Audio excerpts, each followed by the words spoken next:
The Quick Diz News is part of the Quick Diz Takes family of podcasts. To all who come to this happy place, welcome. Hello, I'm Michael Eisner.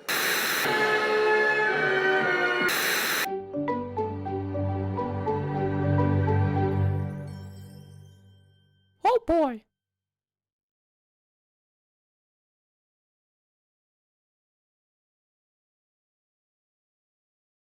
Hey everyone, and welcome back to another episode of Quick Diz News. This is episode 28. I'm your host, Sarah Castano. Hey, howdy, hey. Joined tonight as usual by John Castano. Hi. And we're gonna get started. So first up on our Quick Diz mentions, as always, I love to engage in some speculation. So there was some speculation this week of royal proportions, I suppose you could say, that Prince Harry and his wife Meghan Markle were at Magic Kingdom on Monday with a portion of the park allegedly roped off. It was said to be a madhouse with all the security teams that were on the premises. However, nobody had photos. Disney didn't confirm it. There were no pictures by the royal family or them. So it was speculated, but I have no proof. It could have just been an affluent park goer. It could have been a rented out, like the Snap-on tools. It could have been something else. But the speculation portion is that it was Harry and his wife. No mention of the children, but just them. Additionally, in our Quick Diz mentions, we have Raya added to the list of characters available for meet and greets and can be found in the Adventure Aisle section of the Shanghai Disneyland Park. I was a little excited until I found out it was not even in our continent. But however, in our continent, or Goofy and his son Max were spotted fishing in Hollywood Studios this past weekend. So Goofy's pretty popular to see around the parks, but not so much Max. So it is kind of exciting when you get those lesser viewed characters in the parks. Jeff Valley shared on Wednesday, September 22nd, he was able to join in on the breakfast celebration at Crystal Palace in order to honor their 50th anniversary cast members before the park opened. And Josh D'Amaro took to social media praising cast members on an amazing job they've done, taking guest safety as priority while still putting entertainment and keeping the magic going for guests while getting the Disney Cruise Line back up and running post-COVID-19. So his video and captions on social media specifically, I found him on Instagram, thanked crew members and the shoreside cast members alike for getting the ships and the ports ready, as well as keeping all guests safe. He did mention the upcoming ships to be joining the fleet and his excitement and more updates to come. Up on our Quick Diz updates, Mickey's Philharmagic, we had spoken about this before, but just a little update, we have official dates for it now. It will close on October 11th for a brief refurb. It will reopen to include the scene from Coco as part of the new show on November 12th. So we knew it would be fall sometime, but now we have dates. I am a little surprised that it's happening during the 50th, but it's for a month, and I don't really see the Philharmagic as like a super big people gobbler, so I think we'll be okay. On Monday, September 20th, Disney reached out to guests who had reservations at the All-Star Sports Resort, but they will no longer be available for guests during their planned stay. So they did say they'd be in touch within the 4 weeks prior to the scheduled stay with information as to how Disney will reaccommodate them, their room type, etc. I imagine this is for a refurb. Several people took to social media saying, "What's going on? Have you heard?" And they said, "Oh, I bet they're just they're refurbed and during the closure has run over," but we haven't really seen any permits pulled for the All-Star Resorts, so I'm a little concernicus. A few months ago, we did speak about Disney's announcement of the permanent closure of Animal Kingdom's Primeval Whirl attraction. So the demolition began on Wednesday, the 22nd, primarily just removing a very large set piece from the top of the attraction itself. The track to the attraction is still up as of the photos I saw last night, but the very large piece from the top has been removed. And last up, the Main Street Confectionery is set to reopen next week after a prolonged refurb, which began in March. As it's no surprise with the 50th anniversary quickly approaching, the Walt Disney World website has announced that the popular Main Street Sweets shop will reopen to guests on September 29th. Anything before we move on to our headlines? Was there any thank yous from Bob Chapek? No, he didn't make any videos thanking anybody. Oh, just Nope. Oh, Just Jeff Valley celebrating people who are loyal to the company for 50 crazy years. and Josh Tomorrow. And Josh Tomorrow thanking But cast no- members. no who've Bob done an Chapek. Amazing job they've done. Very surprised at that. Get with it, Chapek. He doesn't care. So very briefly, I'm giving it a headline just because I know Tim has talked about it and we've talked about it on the news before as to how the rise of the resistance made the switch officially began today on from going from a virtual queue to a standby line. It fluctuated throughout the day. Some points it was 2 hours, 90 minutes, 60 minutes. At one point, Jungle Cruise had a longer wait than Rise of the Resistance. However, attendance was kind of lower at the parks today. It's kind of the calm before the storm. People aren't flooding the parks for the 50th celebration. People are complaining about, oh, it's the standby line's so long. Well, you complained about the virtual queue. Now you don't have the virtual queue. You're going to complain the line's too long. When they make that shift and put it as part of the lightning lane, then you're going to complain that you have to pay money in order to ride it. So do what you need to do, vent, be frustrated. That's fine. We're all frustrated. I'm here for you. I'll listen. But the standby line is going to go away. I mean, it'll always be there. It's an option. But wait till you have to pay. And then that line's going to get even longer. So it's a mini headline. It's a headline et. It's a neckline. Whatever. Airline. I don't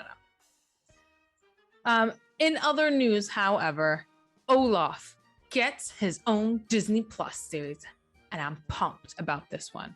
So people who have seen Frozen 2 have been asking for this series since it has opened in the theaters, since people have watched it. This has been something floating around social media that people have like petitioned for and said, oh, this needs to happen.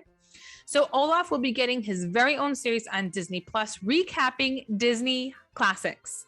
So Josh Gad is back on board to voice the comical snowman. He took to Twitter in order to confirm this and wrote, quote, ask and ye shall receive. Get ready for Olaf to recap some of your favorite Disney classics, quote. The show will debut on November 12th and will be called Olaf Presents. At this time, it is not known exactly which movies he's going to be covering, but I'm sure it'll be just as delightfully fantastic as the original scene in Frozen 2, where he recapped what happened in Frozen. That sparked the fans' cries for more. So I'm very excited for this. I can't wait. I think we quote that just as much as the rest of the movie. My boys love it. And the big headline I have this week, we've talked about this multiple times on the show as well.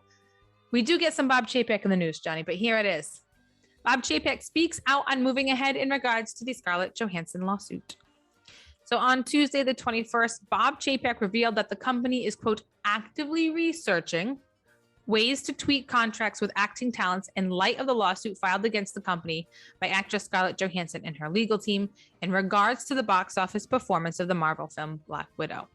So Chapek is quoted as saying, we've got a deal that's conceived under a certain set of conditions that actively results in a movie that's being released in a completely different set. So there's a bit of a reset that's going on right now. And ultimately, we'll think about that as we do our future talent deals and plan for that to make sure it's incorporated.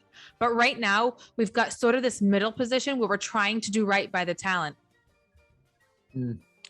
I think the talent's trying to do right by us, and we're just sort of figuring out our way to bridge the gap.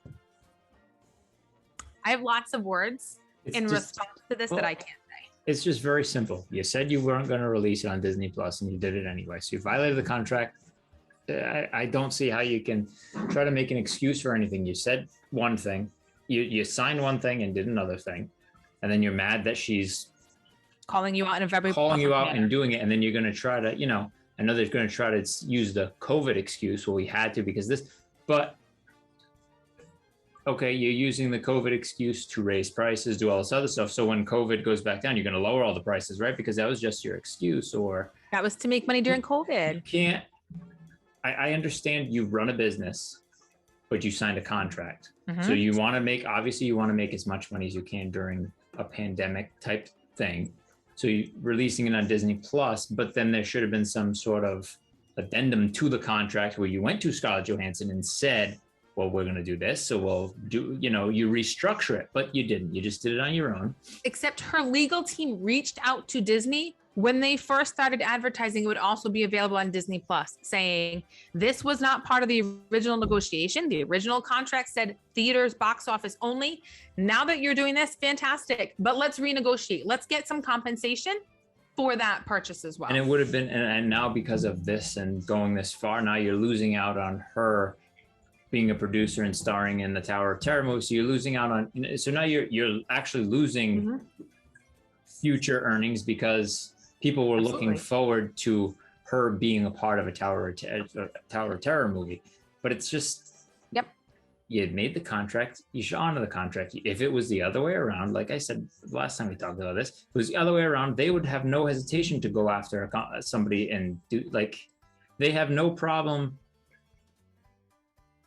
I mean, if we on this video played a Disney song in its entirety, they'd have no problem going after our little tiny YouTube channel to get it kicked off or get it, anything like anybody, the video removed. Like, you see vloggers and stuff, because when they record certain things in the park, they always got to make sure to cut it every once in a while so they don't play the whole song or whatever, because they'll get demonetized because Disney will go after them for copyright. And they don't own the rights. They have no problem doing that for like a YouTube video for, people have 50,000 followers, 100, but then they'll do that. They'll be mad that somebody's going back after them.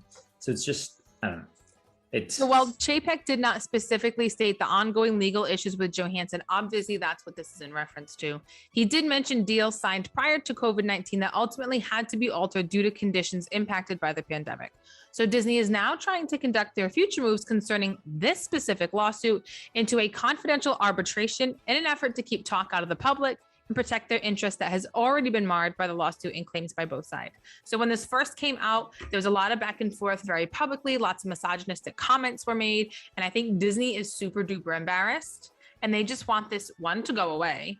And two, they want to be as quiet as possible until it goes away. And simple, and I think too many people are invested money. In this. Exactly. Yeah, just pay her then. Then pay Making her what comment how she should be grateful to the $20 million or whatever it is that she's already got from this. And then they can say all that. Then Disney, then they can't be. They're hypocritical in that because they're making money in the parks during a pandemic. So why are they raising prices? Just be happy with what you're making, that you're making a profit, or the fact that you were making before pandemic, you were making so much money and you were giving out free fast passes, you were giving out free perks, and now all of a sudden, now you want to charge for those things that we once got for free.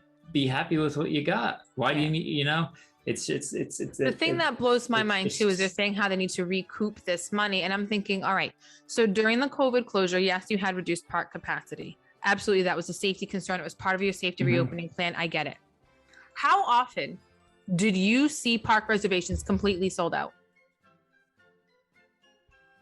Never, I don't think. Maybe there was full days of Hollywood Studios because of Rise of Resistance. But other than that, there's always availability. So there's always people willing to go into the park and pay the prices that were existing. Yep. So now you're increasing capacity. You're increasing all the prices to get into the parks, for the stuff within the parks, to access stuff within the parks. At what point do they realize this is not sustainable? Yes, short term. Yeah. In this moment, yes, you're making more money for the same amount or slightly more people in your parks. Absolutely. But then they'll be happy with it because there'll be less people in the parks eventually, and that's what they want. They want you to pay a higher premium for less people in the parks, and they're fine. And I get that, but they're pricing out so many people that would be able to go and also contribute monetarily. But they don't care. They just want, if they're making the money they need to make, and it's less people in the park eventually, they don't care. Whatever. It's. So yes, less people in the park and more money. However, at what point does that not appease the shareholders and you want more money? Eventually it'll be, and then you could just wait and see. That's all you can do, because eventually something will happen. But I don't know. I mean, I can't see them. They very publicly announced their annual pass holder prices. They very publicly are going out and explaining about the Lightning Lane. Lightning Lane you can do without. You can do the parks. Yes, and but this is experience the gonna parks be- without that. But It's going to be years until this comes back to bite them, or maybe it won't at all. It's not going to be a. They have, the 50th is a year and a half. It's just it's all. I mean, the point This I'm is getting way, to is way future things. they're not ever going to lower their prices. No, but they might They may not. keep these prices for a while. Yeah, and but then they're not ever maybe if going it to doesn't lower work, they them. won't raise it every year. It'll be eventually it'll be. I don't know. The bottom line is, they should just give Scarlett Johansson the money she signed the contract for, and that's. I mean, you can say you should have made $100 million on it. It's not the point of it. It's how much you signed a contract. You get what you Entitled to. Yeah, just like Disney wants to get what they're entitled. They want to make the money back that they lost. So you can only you can use they use the COVID excuse for things. They're using it both ways. They're using it for their benefit. They're using it for, well, we need to make the money back, but then they're using it for, well, we needed to do that because of COVID. But you did. I mean, because you wanted to make the money off of it. Then it's very simple if you just renegotiate things with people before you do something that you have a contract signed with. So I don't know. I hope she gets every dime she deserves. She was supposed to get. And there's so regardless of many how much people money who she's are worth. invested in this now Yeah. that Disney just wants it to go It'll away. just get settled out of, it'll get settled and she'll get paid, and then there'll be the confidential thing, and we'll just never know, but we'll know she'll get money. So now it's just bad press, and they should just pay her as quick as they can to get it out of the news. Absolutely. And they keep pushing all this stuff for the 50th, the 50th, the 50th. People who have been on social media, if you're on any kind of a Disney fan Facebook page, annual pass holders, Disney World, anything, you're seeing tons and tons of people with Disney's 50th merchandise. And that's its own separate wave of issues. So people they're gobbling up merchandise and then they're reselling it. Yeah. But then Disney throws out the 2 items per person, but that's just to appease you in the moment for transactions. So but you then- can still do 2 Starbucks tumblers in this purchase, 2 in this purchase. So people go up with 10 tumblers and do 5 separate transactions. I guess, but it's the only difference I see in this than before is also on these groups. People, it seems like they're restocking a lot of this stuff. It seems like they have the limited merchandise, they say, but people are buying all this stuff, but then they're restocking it a day or 2 later. So it's not like. It's also September. The 50th doesn't start till October, and it's an 18-month celebration. But then again, if people are putting stuff on eBay for hundreds of dollars for stuff that costs $30, $40, and people are paying for it, then that they're the dumb ones for doing it.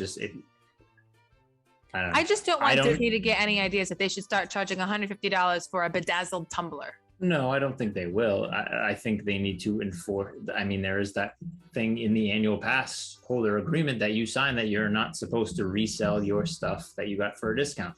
And until Disney goes after people and takes their passes away, then people are still going to do it, and people are paying the money. I mean, I don't need anything that bad that I'm going to pay 4 and 5 times what you'd pay. I mean, That's like I was telling you the other day that someone had put on in one of the annual pass holder groups that I'm in, that they had gotten all this merchandise. They had posted it online. How foolish of them, first of all. And then within 5 minutes, they had located their shop on eBay. Yeah. So whatever. But then the ball's in Disney's court. Are they going to enforce their rules that they create, or are they just, we sold it, we made the money on it, and yeah, we get our money, we don't care at that point. We don't care. It seems that's what it's more like. But I mean, the easiest way to do is just don't buy it from the people on eBay. And they get stuck with it. You don't need something that bad. You can look at a perfect example of the beginning of this pandemic, that guy that hoarded all this hand sanitizer and then it's stuck in his garage. So he lost all that money on, it worked. I mean, he's going to have very clean hands. Yeah. He spends all that money to buy anyway. up sanitizer, and then he's stuck with it. So you can do the same thing with Disney, but Disney people are different, and it just stinks because not everybody's able to get into the parks. And so some people rely on those. And it's when Disney's the cheaper option to buy the merchandise you're looking for. Like, come on. whatever. I won't be purchasing it, so I don't need to worry about it. The big purchase that I wanted for the 50th has already arrived. So, and that's a Magic Band. Yeah. Yep. Happy mail cleaning day. I like getting a pin or something, and they'll have plenty of those. So. Oh yeah. So it's. I mean, I don't need a tumbler. I don't need a Spirit jersey. I don't need Mickey ears. I don't need, all those crazy things. But what? Some people do, I guess. I don't know. Anyway, I did purposely leave a story out. It's not really headline worthy, but I knew that this was going to be a grumpy Sarah and Johnny moment. So I just wanted to bring that. There is kind of some hope that princess meet and greets are going to be coming back into Magic Kingdom with a princesses meet. There is some refurb work being done there, but in the sense of to bring the characters back in. And the sign is back up at Ariel's Grotto, her meet and greet. The sign has been down for 2 months. It's a new sign. It has been replaced. So hopefully we can get those interactions going back in the park. That will add a new dynamic. They are having cavalcades more frequently. Someone posted an updated schedule of the cavalcades that I had seen online. They're running more often. The fact that they're like a published time, kind of like a parade, is good because it's becoming a regular thing. But hopefully just getting those interactions back in the park and in a literal meet and greet stage, and not like behind the shrubbery and a walkway. I'm not saying I have or have not heard that stuff's coming back from sources that I may or may not know, that I've heard from things, and all signs point to characters returning. The first quarter, I'm taking it from an evidence-based. The first quarter of the year stuff may happen, but I don't know. I don't know. I'm a teacher. This is all evidence-based stuff. I will confirm nor deny any knowing of anything. Then bring it up. I'm giving evidence-based. You don't need to bring up can neither confirm nor deny. Well, such a pain, you. But yes, I also heard the same thing. I'm not sure where I heard it, but I do remember hearing the same. Nevertheless, evidence-based stuff happening in the parks, refurbs, new signs. Let's get back on track with Happy Pants, Sarah. And a positive show. Okay, thanks. You could be happy. Our Magic Bands came in today, so that's a happy thing.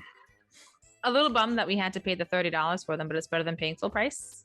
Hey, we don't have to buy them on eBay, so I'd be happy. Yeah, we're happy. Well, that wasn't happening because they were going to be more than full price if we bought them off eBay. Hey. All set. All right. So see, now look, we're smiling and happy again. Happy show. That's all we have for this week. And now we're staying at Pop instead of All Star, so that's a positive too. Yes, back on the skyline. So we were affected by the All Star thing you said before. So and now worked safe from the Pop. I mean the and now we're at Pop, so positive. Oh, I did have something else and I forgot it. Oh no. Oh, and look, stay tuned. Hopefully this weekend at some point, we will be heading back out to the Hocus Pocus 2 filming location out in Rhode Island. I've seen some pictures online. People are going and posting photos. There's a lot of progress from the last time that we went 2 weeks ago. So I'm hoping to see a little more progress. We did go to Salem this past weekend. I did get some photos of the exterior of Thackeray Binks's house. I did put them up on the Quick Disc Cook Instagram page. Unfortunately, they said there's repairs and stuff that need to happen on the inside of Thackeray Binks's house, which deems it unsafe for visitors to go inside. It was they have to replace the thatch on the back of the roof. The water was coming in. The back of the roof needed repairs, but it impacted something structurally on the inside. So once they fix the roof, they can fix the interior and people are outside. So we didn't get any interior shots of Thackeray Binks's house. I did get some exterior. We didn't get any interior shots in the movie, so you only got the exterior shots. True. So we got everything that was seen in the movie. I did post those to our Instagram page. I can put those on our Facebook page too, if that's something that people are into. But hopefully I'll be able to put up pictures from the last one, as well as our upcoming visit to the site in Rhode Island.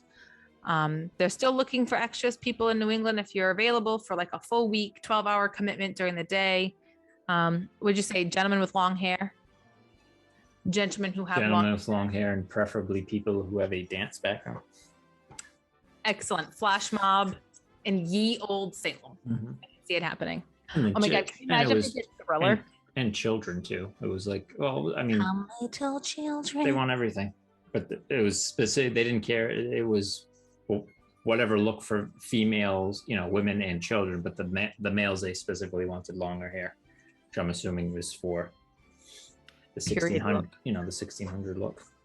But yes, women and children wore bonnets, so that's not. Yeah, so you don't need to worry about your long hair. Yeah. And beards. I think they wanted beards and long hair, something like that. Oh, I have one of the two, but I also have a full-time job, so I can't commit to a week of. And I don't have 12-hour a dan- and I days. don't have a dan- I don't have a dance background, so I mean, I can attest to that. That's fair. Is what it is. Yeah. I'll keep that comment to myself. All right, friends, that's going to wrap it up for us for this week. Like, share, subscribe, tell your friends. We appreciate every share, new subscriber that we get. It makes our, I turned the light on. It makes our little Disney hearts so happy. We will see you this upcoming Tuesday.